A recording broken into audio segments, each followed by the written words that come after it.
Oi, pessoal, esse vai ser o encerramento do nosso estudo e da nossa leitura da Oresteia 1, Agamenon, né?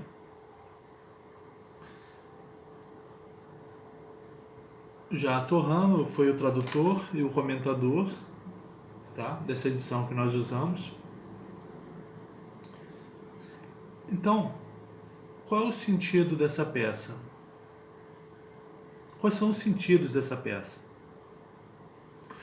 O Já Torrano, ele diz que por essa peça é possível pensar uma dialética, que é uma palavra posterior à época arcaica, à época do pensamento mítico, que é o século VIII, século VII, né? A dialética é uma palavra que aparece no Platão, né? É um termo que se refere à filosofia do Platão.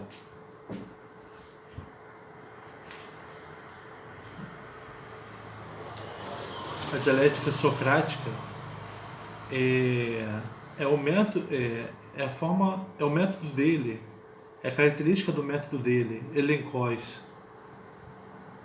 né? De contrapor a pessoa que conversa com ele a ela mesma, né? As coisas que ela vai dizendo que vão se contradizendo, e essa contradição é mostrada pelo Sócrates, né? Mas essa a dialética vai ser usada pelo Já Torrano para entender a peça do Ésquilo, que trata do pensamento que tem que se fundamenta no pensamento mítico bem anterior ao Ésquilo e ao Platão, né?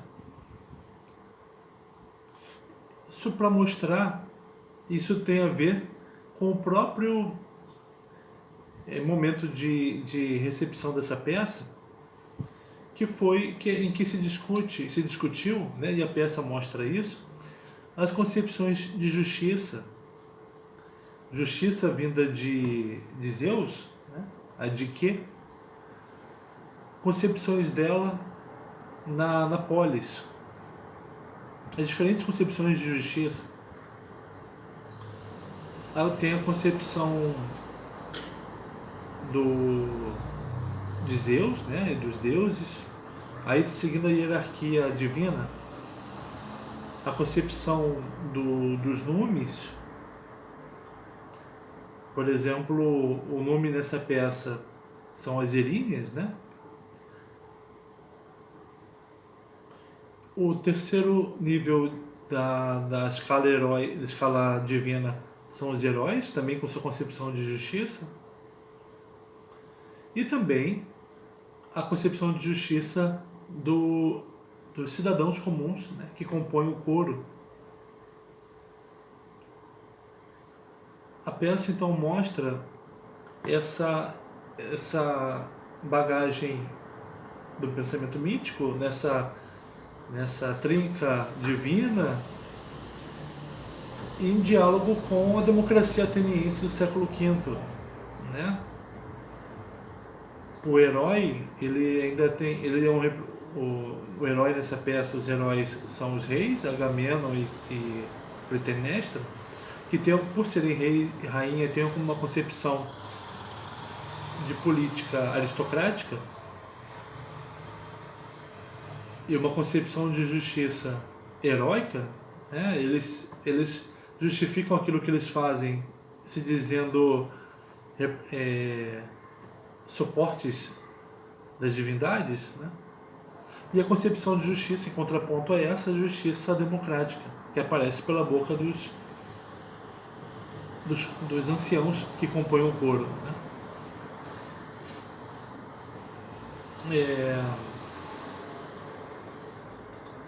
A peça mostra nessa disputa entre concepções de justiça você pode pensar ela se dividindo, grosso modo, ou de forma, grosso modo não, mas de forma geral, como a justiça de Zeus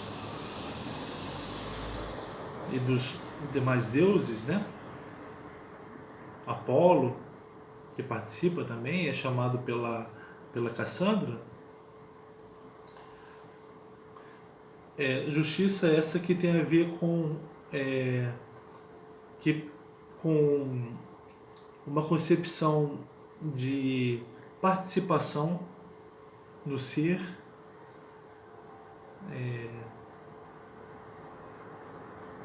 presença do ser,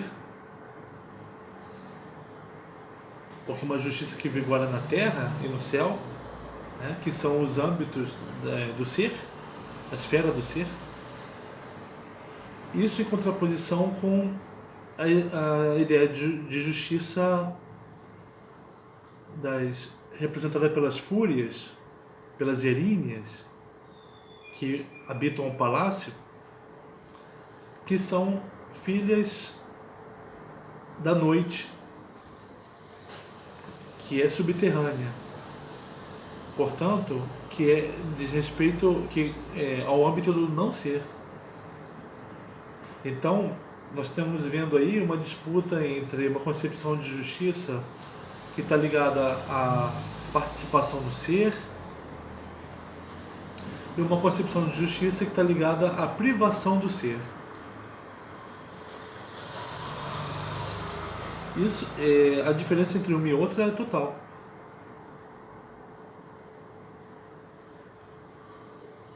A gente vai perceber melhor essa diferença quando essas concepções entrarem diretamente em disputa na terceira Oresteia, na terceira parte da peça, em que você vai ver Apolo defendendo a concepção de justiça olímpica, né, que diz respeito à participação do ser, para quem Orestes não deve ser punido, né, por ter vingado a morte do pai, não deve morrer. Então o Apolo quer interromper a continuidade das mortes. Isso em contraposição à justiça defendida pelas eríneas,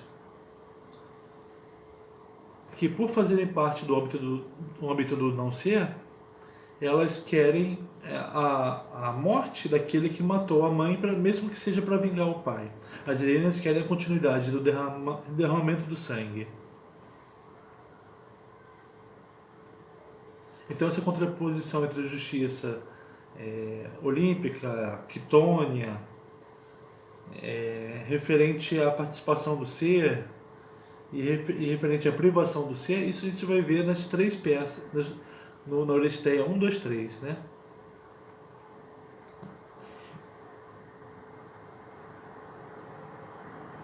Mas aqui falando da Oresteia 1, que se chama Agamenon, vamos falar então um pouco da peça para tentar entender a dialética entre deuses, numes, heróis e cidadãos, no que diz respeito à visão deles de justiça. Como cada um entende justiça de forma diferente, né? No começo da Oresteia, nós temos o vigia que passou 1 ano sem dormir, esperando o sinal divino que dissesse que os aqueus venceram a guerra de Troia. E ele suplica, ele pede para que venha logo, porque aquele sinal significaria para ele um descanso. Ele tem um interesse, o interesse do vigia, o interesse dele é prático. A princípio não é nem o retorno do rei, né? O restabelecimento da ordem na cidade, não. É se aliviar daquele fardo, né? E o sinal vem. O vigia é atendido. O fogo anunciador da vitória dos aqueus é visto ao longe. E o vigia animado grita para a rainha que ele viu o sinal. A rainha então já logo sabe do que se trata e ela ordena que perto do palácio, na frente do palácio, se façam sacrifícios, né? Em homenagem, em agradecimento pela vitória dos aqueus. Que a rainha tem certeza disso. Quem não sabe ainda, a princípio não sabe do porquê daqueles sacrifícios, daquela gritaria, são os cidadãos, né? Os anciãos que acompanham o coro.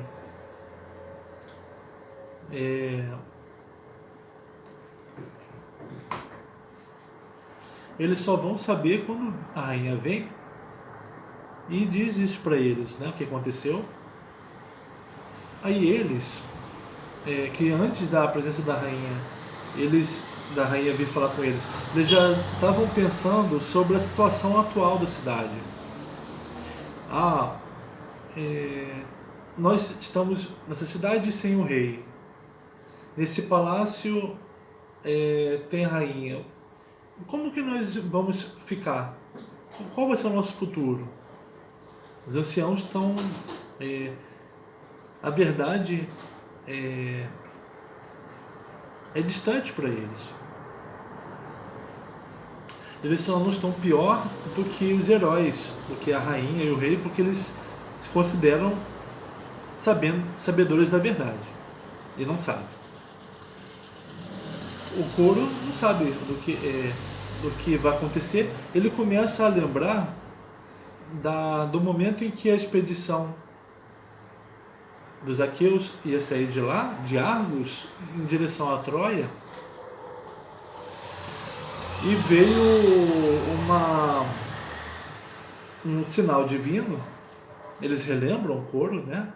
Um sinal divino de 2 pássaros, 2 gaviões, comendo uma lebre que está grávida.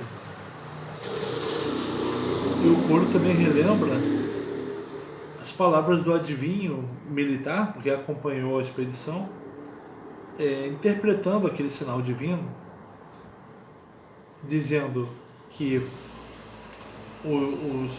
os aqueus venceriam.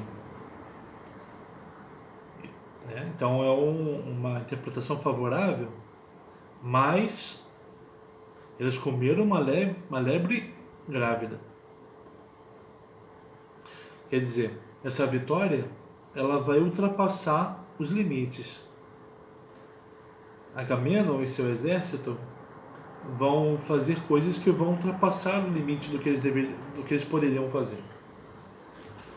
E isso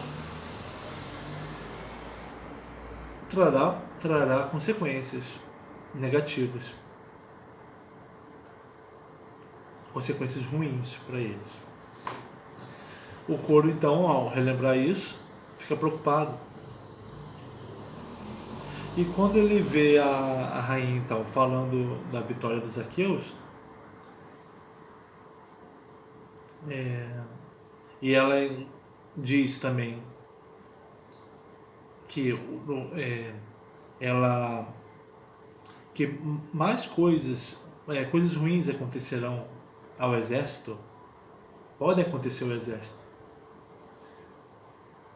caso eles tenham desrespeitado os deuses de Troia.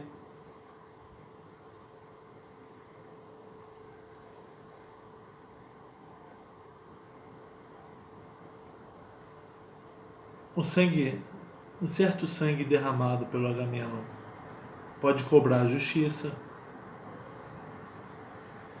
O coro já fica então preocupado. Isso confirma o mau presságio, né, do coro. Não é que o coro pressagiou, o coro lembrou a interpretação do adivinho ao sinal divino.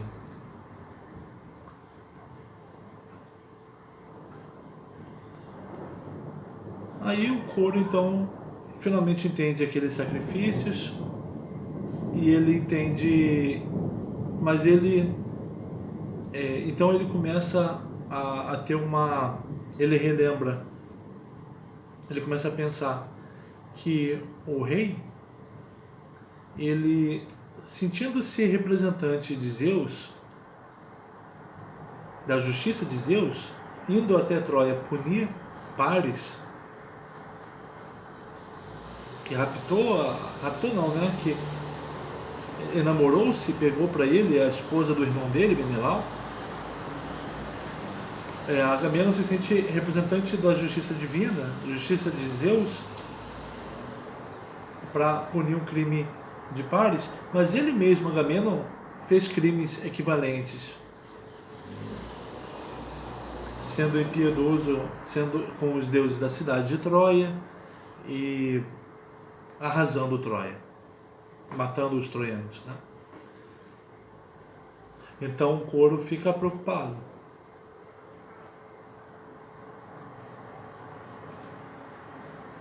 Zeus, ele tem ele reúne nele mesmo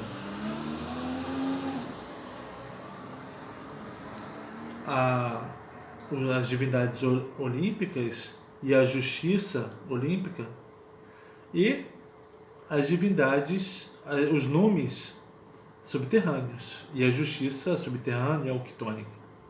Porque é Zeus que manda Agamenon para punir Paris. Zeus, ele reúne todas as divindades nele mesmo, né? Ele é múltiplo. Ele não é só luminoso. Enfim, vem o arauto anunciando que logo chegará o rei a Argos, né? A cidade de Argos. E o rei e o arauto está muito confiante. Ele diz que o rei fez grandes coisas em Troia e voltará e fará grandes coisas na cidade. Trará só benefícios. O arauto tem concepção heróica. O herói, quando está tomado pela ate, pela perdição, ele acredita acredita que é suporte à justiça dos Zeus e que o que ele faz é justificado. O Coro fica reticente com essa percepção do arauto, né? Porque o Coro estava reprovando as atitudes do Agamenon, né? Logo chegará o próprio Agamenon e o Coro vai se desarmar. O Coro ele vai assentir a tudo o que o rei disser. E o rei chegará muito feliz, dizendo da grande importância dos feitos dele, do exército comandado por ele em Troia. Ele mostra toda perante o Coro a majestade, né? A magnificência. E ele mostra também uma ingenuidade. Não para o Coro, porque o Coro está sentindo a tudo que ele fala, mas uma ingenuidade a respeito do que vai acontecer com ele e o rei. E o Coro então fica confiante. Aparece a rainha e começa a reclamar de assuntos íntimos, né? Falando que ela esperou por muito tempo o rei,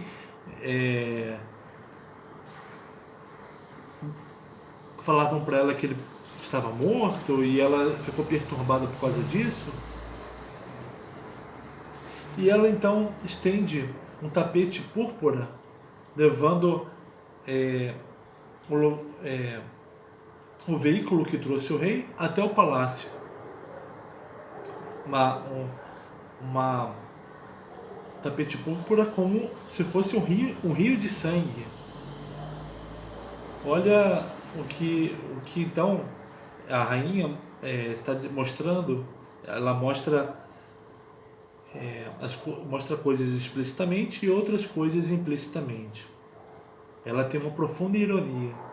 Ela aparentemente parece dar um tratamento de Deus para o rei, mas implicitamente ela está mostrando para o rei que ela vai matá-lo.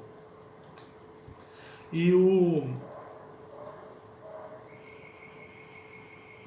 rei, a princípio, recusa aquele tratamento porque tem medo da inveja dos cidadãos. A rainha diz que ele não deve temer inveja se ele usufrui das grandes coisas que ele conquistou.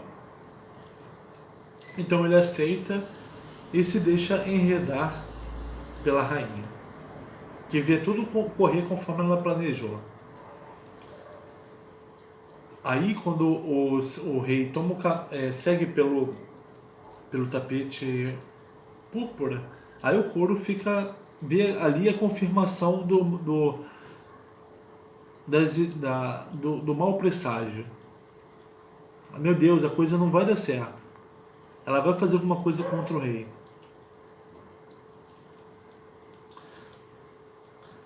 Cassandra, filha do rei de Troia, rei Príamo, pega por Agamenon, trazida para casa dele, para ser escrava dele, ser uma mulher dele também, dentro do palácio. O coro se dirige a Cassandra. Aliás, antes a rainha faz perguntas para Cassandra, a Cassandra fica muda. A rainha se irrita e sai, então fica o coro e a Cassandra. O coro se dirige a Cassandra, mas a Cassandra a princípio se dirige a Apolo, depois vai se dirigir às Erinhas, ao Nume, que faz presença no palácio, depois se dirige ao coro. A Apolo, ela pede orientação, ela não sabe onde está. E ela diz o passado daquele palácio, passado de morte, disputa de muitos crimes entre Atreu e Tiestes pelo trono do palácio de Argos, em que Atreu matou os filhos do irmão Tiestes e esquartejou os filhos, cozinhou e deu para o Tiestes comer. Depois que o Tiestes comeu, Atreu falou a verdade sobre aquela carne e expulsou o Tiestes do palácio. Esse crime de Atreu, Cassandra viu ali, né? Esse passado do palácio a Cassandra viu. E ela viu então que há um nume obscuro, maligno, presente no palácio. São as Erinhas, as fúrias. E elas vão querer cobrar esse crime do Atreu.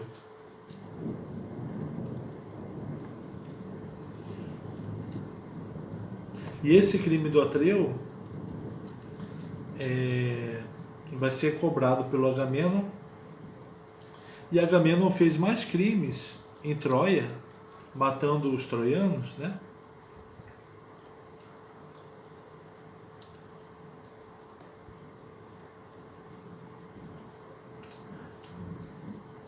Tem um crime do Atreu, tem um crime de Paris por ter roubado a esposa do Menelau. Esse crime do Paris, a Cassandra se sente também responsável por ele, se identifica com esse crime. E o crime do Agamenon, também por ter matado a própria filha e no palácio. São os crimes dos Atreides, né?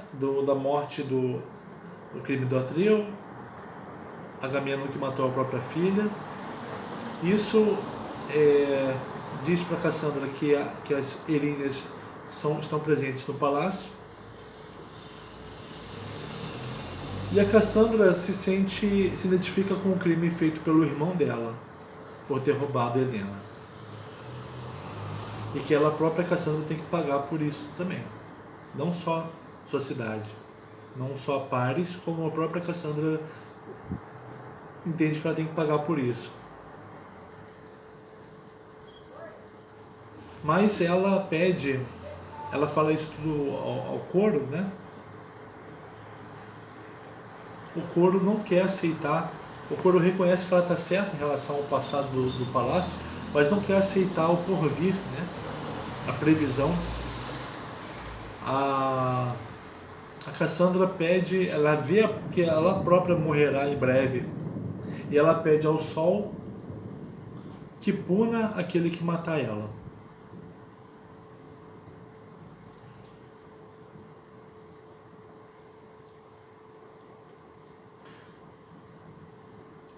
Cassandra sai, o coro fica de volta à sua perturbação.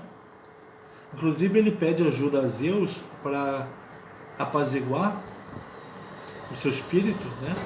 Para lhe dar clareza a respeito do que vai acontecer. Até que aí o coro escuta 2 gritos vindos do palácio, ele entende então que o rei foi morto. Vem a Clitemnestra e diz que matou o rei, porque ela fez, então ela fazendo cumprir a justiça. Ela não diz do Zeus olímpico, ela diz do Zeus subterrâneo. O coro fica espantado com ela e pergunta o que vai acontecer, qual vai ser o futuro deles.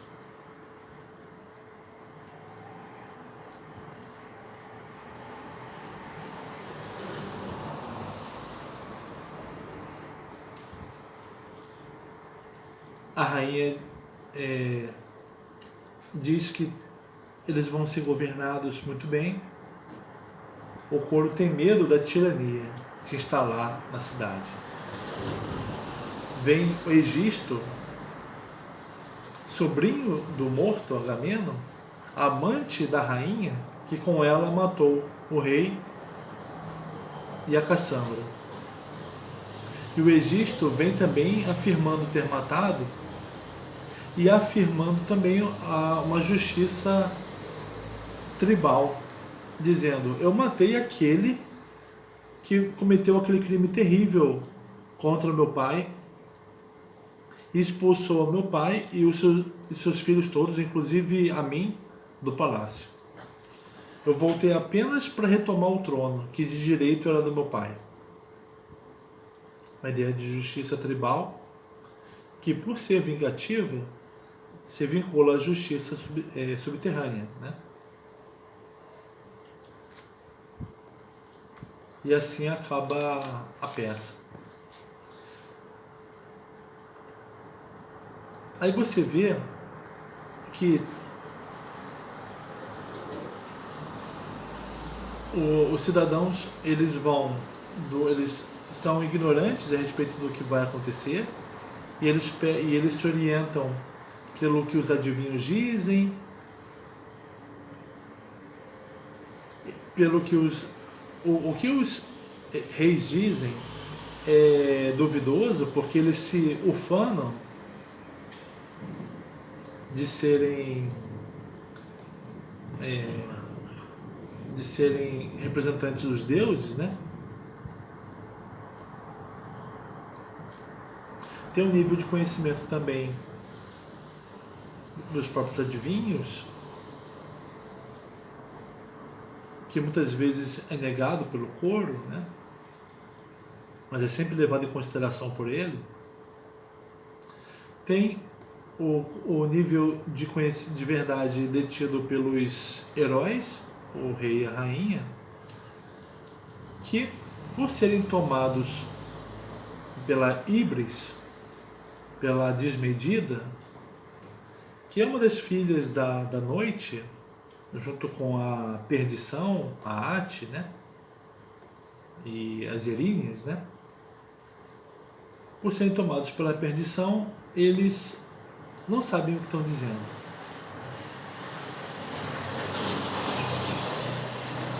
E tem um nível de verdade dos deuses, que é interpretado pelos adivinhos. Pelo Calcas, o adivinho do exército, como pela Cassandra.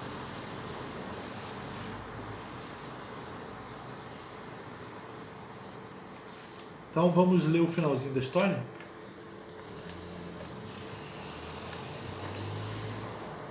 Último episódio.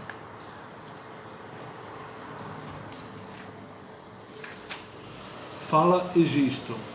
Ó luz benévola do dia justiceiro, já diria hoje que vingadores de mortais, deuses velam do alto as dores da terra. Ao ver este homem, para o meu deleite, jazer no urdido manto das Erines, em paga de ardis da paterna mão. Atreu, seu pai, mandante desta terra, baniu da cidadela e do palácio o meu pai, Tieste, para falar claro. O seu irmão, por disputa de poder, e ao regressar, suplicante na lareira, o mísero Tieste descobre sorte segura de não ensanguentar morto o pátrio chão ali mesmo. Na hospedagem, o pai deste, o ímpio Atreu, mais cúpido que amigo, parecendo cordial no dia de cortar carnes, a meu pai deu de comer carne dos filhos. Os pés e os pentes nas pontas das mãos ocultava longe invisíveis aos sentados, um por um, e ele, ignorante, aceita e come. Prato sem salvação, como vês, para a prole. Depois, ao reconhecer a proeza indigna, chorou e cai de costas vomitando carnes e impreca intolerável morte aos Pelópidas, dando um coice na mesa ao praguejar. Assim pereça toda a prole de Plístenes. Por isso tu podes vê-lo caído aqui. Sou com justiça o tecelão desta morte. 13º filho com o mísero pai, exila-me na infância ainda enfaixado. Adulto, a justiça trouxe-me de volta. E estando fora, pus a mão neste homem, ao tramar todo o ardil do conluio. Assim é belo para mim a morte mesma após ver este homem nas redes da justiça. Egisto está saudando a luz que trouxe a justiça na concepção dele.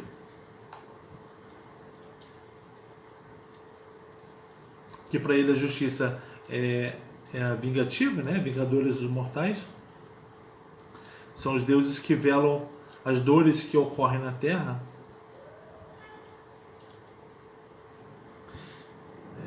Por ele ter matado, que agiram na morte do Agamenon por pagamento pelo que o pai dele fez. Por ter banido o Tieste, depois de ter chamado o Tieste de volta para uma visita, onde quando ele serviu os filhos dele para ele comer.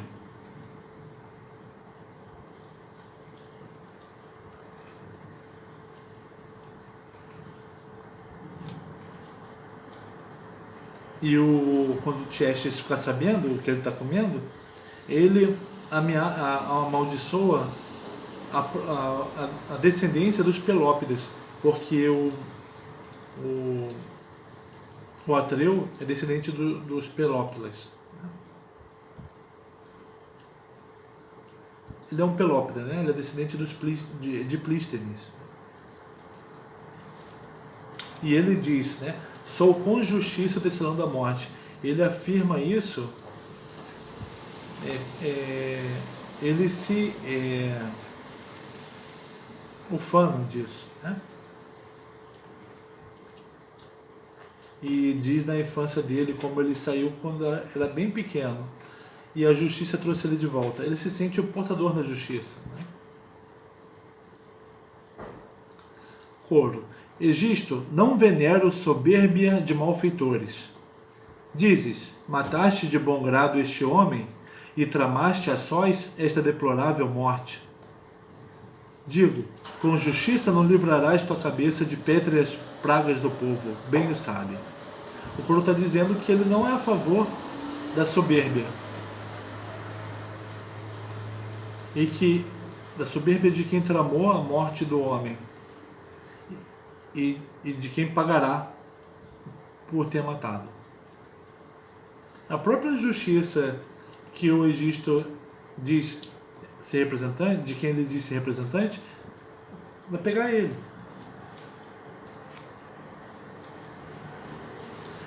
Egisto, assim falas tu, sentado junto ao remo ínfero, quando mandam os do convés. Conhecerás velho que grave é aprender nessa idade, quando se diz prudência. Prisão e dores de fome também para velhos são exímios mestres do espírito, médicos adivinhos. Não veis, ao ver isto, não coiceis o aguilhão, não te dou a bater. Ele está ameaçando o coro. Falando, vocês vão conhecer, velhos, o que é ter prudência. Vocês são ínferos, né? São ordenados, são pobres. Vocês vão passar por prisão, vão passar por fome, e aí vocês vão aprender. O coro. Mulher, à espera dos que vêm da batalha em casa, conspurcando o leito do marido, tramaste este massacre do estratego? Tá falando da Clitemnestra, está perguntando se a Clitemnestra tramou isso com ele. Conspurcando o leito do marido. O Egisto. Essas palavras são princípio de pranto. Tens a língua contrária à de Orfeu. Ele com a voz levava tudo à alegria. Tu, exasperando-me com tolos ladridos, és levado à prisão. Batido amansarás. O coro. Como se me fosses o tirano de Argos, tu que ao tramares o massacre deste, nem ousaste executá-lo com a tua mão. O coro está dizendo, você fala como tirano, mas apesar de ter tramado a morte do rei de Argos, não foi você que o matou. Está dizendo o quê? O que o coro está dizendo para o Egisto? Que o Egisto é covarde. Além de moralmente condenável, ele é covarde. O Egisto. Claro que o ardil pertencia à mulher. Eu era um suspeito antigo inimigo. Mas com as riquezas dele, dominarei os cidadãos. Quem não se persuadir, subjugarei à força. Não será nutrido potro às soltas, mas desamada fome vizinha das trevas há de vê-lo quieto. Está ameaçando a população de fome, dizendo que ele vai dominar com riquezas. E falou, olha, não fui eu que matei o Egisto, porque eu era suspeito desse crime, né? Por causa do meu pai. O coro. Por que não mataste tu, pusilânime?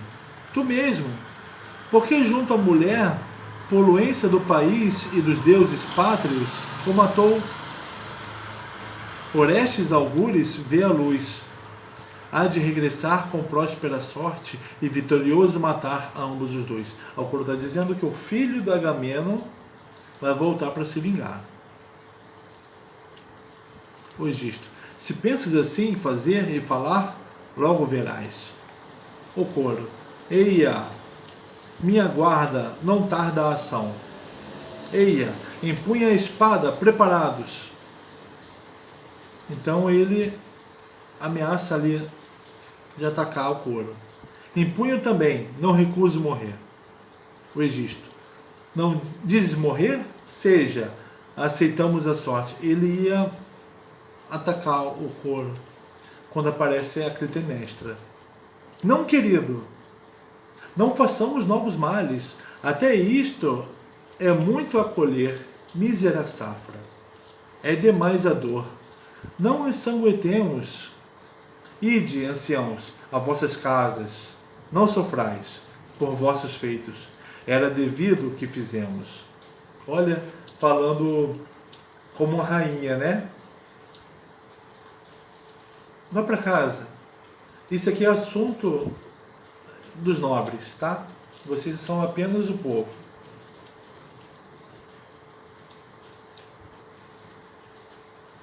Bastasse-nos estas dores, suportaríamos míseros feridos por grave garra de nume. Assim fala a mulher, se merece ouvidos. Ela está dizendo: não queremos a dor de matar vocês, já basta a dor que nós temos por ter que cumprir, né, as fúrias, essa justiça.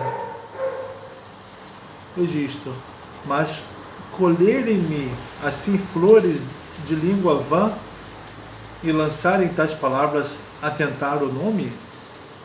Falharem a prudência e ultrajarem o poder? Egisto já está querendo atuar como tirano. E você vê que ele está afoito para demonstrar o poder e para punir os opositores. A rainha, ela é esperta. Ela trata o coro como cidadãos e tendo que estar distantes dos assuntos da realeza. Ao coro: não seria de argivos adularem um covarde, mas em dias vindouros ainda te punirei. Não, se eu não me conduzir Orestes para cá. Sei que exilados se nutrem de esperanças. Cumpre, frui conspurcando justiça, por hora. O coro está ameaçando o Egisto, dizendo que o Orestes vai voltar. E que por enquanto que ele frua o que ele fez. Sabe que me pagarás por esta estultícia. Brada ousado como o galo junto à galinha. Essa frase é boa, né? Não cuides mais destes vãos latidos.